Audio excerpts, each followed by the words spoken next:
बाजार की बड़ी बातें यहाँ पर एक बार देख लेते हैं कि यहाँ पर हम देख रहे हैं कि बाजार में जो कमज़ोरी है वो गहराती हुई दिखाई दे रही है और क्लियरली सेंसेक्स आप देख सकते हैं 1014 अंक कमज़ोर और 84,758 के लेवल्स, लगभग 1.25% की कमज़ोरी।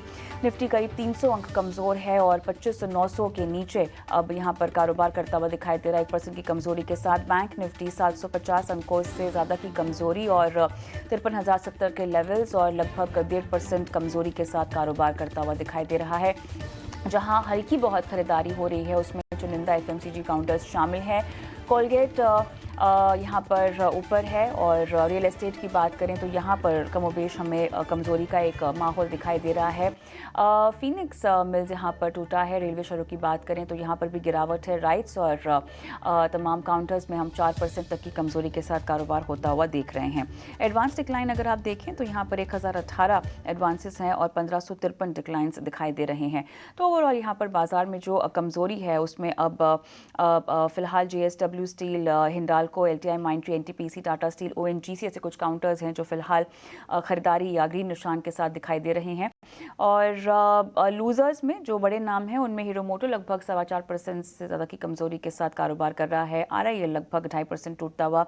आईसीआईसीआई, एक्सिस बैंक और M&M, Bajaj Auto, Tech Mahindra जैसे कुछ काउंटर्स हैं जहाँ पर हम ज़्यादा कमज़ोरी 2% के पार गहराती हुई देख रहे हैं। ऑलराइट, बाजार की चाल पर बात करते हैं। विवेक कारवा हमारे साथ जुड़े हुए हैं, हमारे आज के मेहमान वृद्धि इन्वेस्टमेंट से। विवेक, स्वागत है आपका। और बाजार ने हफ्ते की शुरुआत यहाँ पर बहुत ज़्यादा गिरावट के साथ की है। सेंसेक्स हम देख सकते हैं लगभग 1010 अंक कमज़ोर है। ज़्यादा यहाँ पर जो बाजार को नीचे खींच रहे हैं वो हैं लार्ज कैप्स। क्लियरली जो फैक्टर्स हमें काउंट इन होते हुए दिखाई दे रहे हैं उसमें जियोपॉलिटिकल टेंशन एक बहुत बड़ी वजह सामने है। चाइना का स्टिमुलस हो गया, प्रॉफिट बुकिंग जो कि हम देख ही रहे थे। अब एक तरह से मिक्स्ड व्यूज़ अगर ग्लोबल मार्केट की तरफ से हम देखें और पॉवेल्स जी की स्पीच से पहले जो नर्वसनेस है यूएस डेटा को लेकर, उसकी भी एक चिंता हमें मोटे तौर पर बाजार पे दिखाई दे रही है। क्या लगता है आपको, बाजार किस ओर अब इशारा कर रहा है इस तरह की चाल को देखते हुए? देखिए कविता, पहले तो गुड आफ्टरनून। इनफैक्ट पिछले कुछ दिनों में बाजार काफी तेजी से चढ़ा था। और इन पर्टिकुलर आप अगर नोट करो तो लार्ज एंड मतलब लार्ज कैप सेगमेंट जो सेंसेक्स और निफ्टी है, ये दो ही इंडेक्स सबसे ज्यादा चले थे। Compare to mid and small cap, वो मैं बोलूंगा कि काफी हद तक आप अगर इंडेक्सेस को देखो, स्मॉल कैप और मिड कैप, तो पिछले 5-6 दिन से या तो एकदम स्टैग्नेंट है या फिर स्मॉल कैप इंडेक्स तो एक दो स्टेप नीचे ही आया है। लेकिन लार्ज कैप चढ़े थे तो एक छोटा मोटा प्रॉफिट बुकिंग आप समझ लो इसको, बहुत बड़ा करेक्शन नहीं है ये। एक 1.25% करेक्शन आज के दिन कुछ भी नहीं है, पहली चीज। और दूसरी चीज, इसका ओवरऑल मेजर इश्यू है कि मिडिल ईस्ट का जो टेंशन चल रहा है, अब अगर वहां पे एस्केलेट, क्या है कि अभी तक जो टेंशन है वहां पे ईरान ने अभी तक कुछ किया नहीं है। अब ये है कि वो जब तक नहीं करे तब तक ठीक है, और अगर कुछ करता है तो जो मिडिल ईस्ट में अगर टेंशन आपको देखने को मिलेगा तो ऑटोमेटिकली क्रूड ऑयल प्राइसेस वगैरह, काफी वहां से जो शिप मूवमेंट्स होते हैं, काफी दिक्कतें आ सकती है आगे चल के। तो इसके लिए एक प्रॉफिट बुकिंग है या फिर एक सेंटिमेंटल करेक्शन है, मुझे लग रहा है। अगर एस्केलेट नहीं होता है और इसराइल जो कर रहा है वो वैसे ही अगर कंटिन्यू करता है, या फिर थोड़ा बहुत वहां पे अगर शांति देखने को मिलेगी, तो आपको इंडेक्स वापस रिकवरी देखने को भी आपको इमिडिएटली मिल जाएगा। तो ओवरऑल मैं ज्यादा डरूंगा नहीं, एटलीस्ट लार्ज कैप्स में। ये मैंने कई दफा पहले भी बोला है कि लार्ज कैप्स में कंफर्ट है और मिड एंड स्मॉल कैप्स में वो डिस्कम्फर्ट है।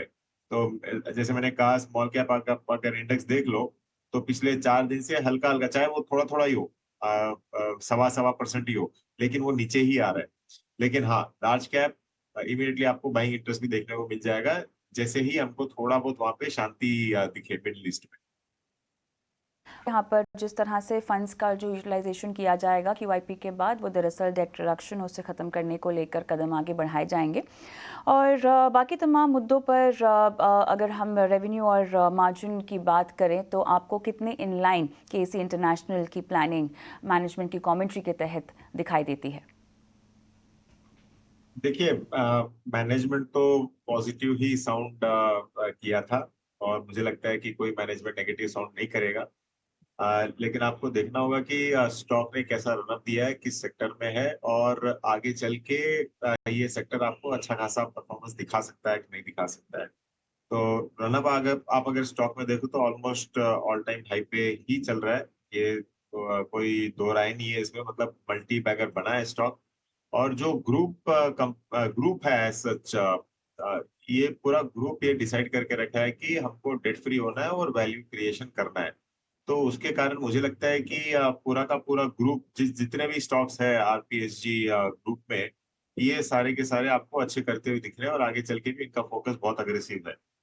जहाँ तक ये कंपनी स्पेसिफिक का सवाल है, देखिए जो सेक्टर है ओवरऑल, ये एक समझ लीजिए कि strong company in right sector है, क्योंकि जो पावर है और टीडी टीएनडी है, ये दोनों ही आपको आगे चलते हुए भी ग्रोथ के पाथ में ही देखने को मिलेगा। आज भी कई गांव ऐसे हैं भारत में जहाँ पे बिजली आती है और चली जाती है। तो ये एक्सपेंशन और company specifically urban development, railways, renewables, oil and gas, सारे ही सेक्टर में जहाँ पे एनर्जी और पावर है वहाँ पे शामिल है। तो मुझे लगता है कि ऑन डिप्स आप अगर इस कंपनी को अक्यूमुलेट करना चाहो तो मुझे लगता है कि लॉन्गर टर्म के लिए आप कर सकते हो, क्योंकि वैल्यूएशन थोड़ा सा स्ट्रेस्ड है। तो इसके लिए लॉन्ग टर्म बेट पे ही आपको देखना होगा। शॉर्ट टर्म के लिए मैं इसको नहीं रिकमेंड करूंगा, क्योंकि आज भी देखिए बाजार में करेक्शन, और अगर थोड़ा बहुत बड़ा करेक्शन आता है तो बहुत दिक्कतें हो सकती है। तो तो ऑन डिप्स ये बाय रहेगा और लॉन्ग टर्म बेट रहेगा।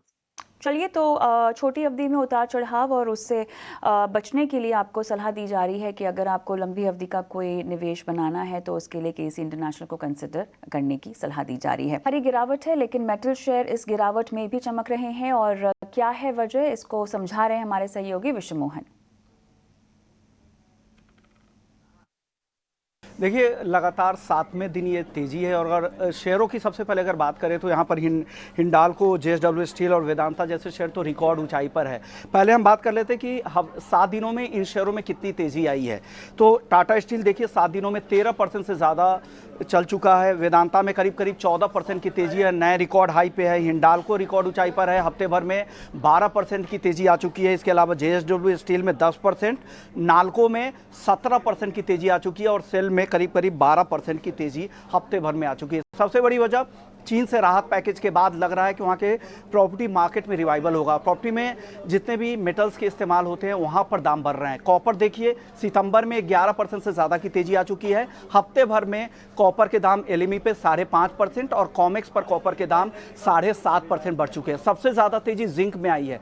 जिंक में हफ्ते भर में 8% से ज़्यादा की तेज़ी, और एल्युमिनियम में 6% से ज़्यादा की तेज़ी आ रही है। एक तरफ तो डिमांड आउटलुक में वहाँ पे सुधार दिख रहा है, इकोनॉमिक ग्रोथ में सुधार दिख रहा है। यूएस फेड से दरों में कटौती हुई तो लगा कि ग्लोबल ग्रोथ को भी उससे सपोर्ट मिलेगा, और इसके बाद नवंबर में जब फेड की बैठक होगी तो ऐसी उम्मीदें लगाई जा रही है कि फिर से आधे % की कटौती होगी।